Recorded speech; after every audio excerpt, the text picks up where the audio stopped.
আসসালামু আলাইকুম। আপনারা সবাই কেমন আছেন? আশা করতেছি ভালো আছেন। আমিও আপনাদের দোয়াতে অনেক ভালো আছি।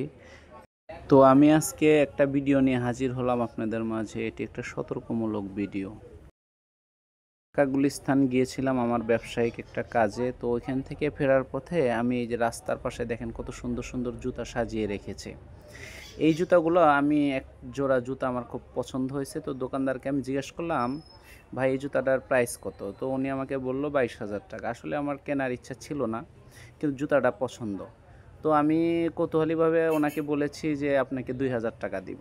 দেখি দোকানদার প্যাকেট করা শেষ। পরে এখন কি করব, আমি যেহেতু দাম বলে ফেলেছি, তখন আমি 2,000 টাকা দিয়ে জুতাটা নিয়ে আসলাম। তো এটা আপনাদের মাঝে শেয়ার করার কারণ হচ্ছে, ঢাকা গুলিস্তানে দেখেন আপনি কত সুন্দর সুন্দর জুতা সাজিয়ে রেখেছে। তো আপনারা জুতা এখান থেকে কিনবেন, ঠিক আছে, কেনার আগে আপনারা জুতাটা আগে পায়ে সেটিং দিবেন, পছন্দ করবেন, তারপরে দাম আপনাদের মন মতো হিসাব করে দাম বলবেন। কারণ এখানে আপনি 500-র জুতা আপনি 100 বললে দিয়ে দিবে, 2,000-এর জুতা 500 বললে দিয়ে দিবে।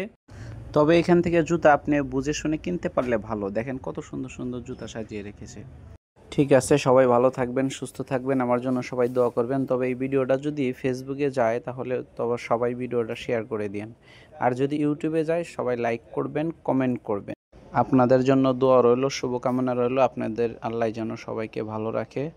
আমার জন্য সবাই দোয়া করবেন। আসসালামু আলাইকুম।